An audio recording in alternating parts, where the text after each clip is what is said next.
between the pharaohs and the kingdoms. They don't have a complete history, and they don't have a really good complete history.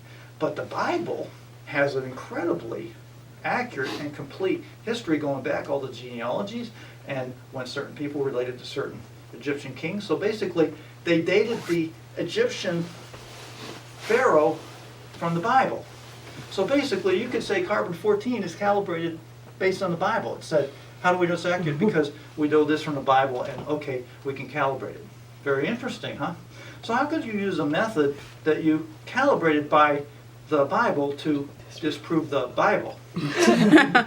Well, we call that a circular, moron. right? Wouldn't make any sense, because they calibrated by that. And the interesting thing is, all these other dating methods, by the way, I'm sorry, there's a lot of material, but all these other radioactive dating methods and all these ways of dating things, they're completely uncalibrated.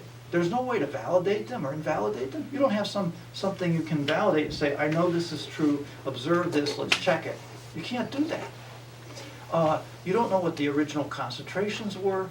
You don't know that everything remained the same and the rates are the same. There's all kinds of unknowns in there, and they're not calibrated, and that's the problem. And anything that I do in science, I got to calibrate my instruments. A. Walter Smith would do chemical experiments and things. The first thing he had to do, he spent months and months learning how to exactly calibrate the instruments and the methods. Well, if you don't have any way of calibrating these clocks, you can't really rely on them very well. Interesting, last night, I won't do that. I'll do the, you want me to do the flood next time or go to the problem of Yeah, evil? What would you like to do next time? The flood. The flood? Okay. Interesting thing. So I was looking, trying to look up last night, anybody explaining how, at least actually saying how they determine, so I could demonstrate how they determined it, how they determined these geologic ages, the Cretaceous period is 100 million years, this period is so many hundreds of millions of years. I tried to find, and I could not find specifically anywhere. They just give these dates, and they don't tell you specifically, so you can actually check. How did you determine this actual layer of rock is that date? They might say, oh, radiometric dating, but they'll say, well, actually all the ones with fossils in them we know are rock material that was eroded from somewhere else and transported here, and who knows how long it was there or what happened. It's how do you know when it was transported and laid down here? Another interesting thing on that is They'll never tell you. the dinosaurs, they say, are billions of years old, right? It's like the more science tries to prove its evolution point, the more they're disproving it and the more evidence they have to hide. Because I was watching an article about dinosaurs where they're finding living tissue cells within the bone.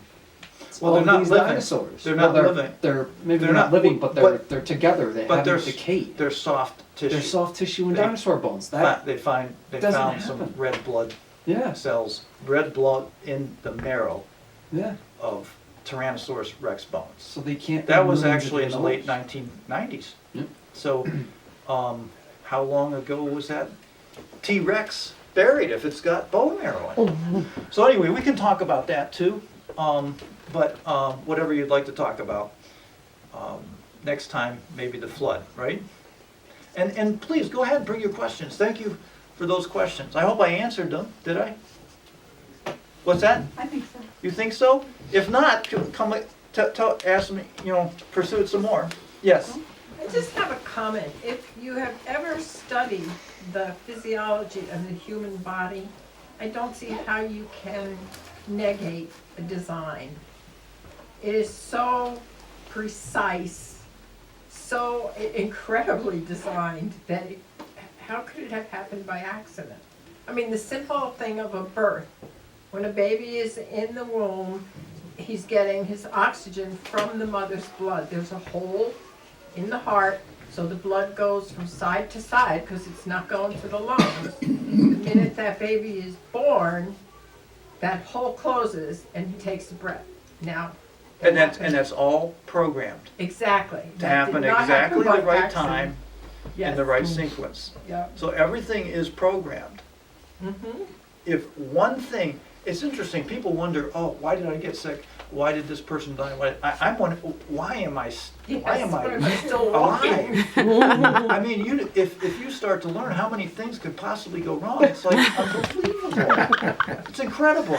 And I can talk about that later too, because when you copy the DNA, there's a million mistakes, literally. But there's also a million repairs being made. A million diagnoses and a million repairs every time. It's amazing. It's amazing that we actually take another breath. Anyway, that's right. Thank you. Can we have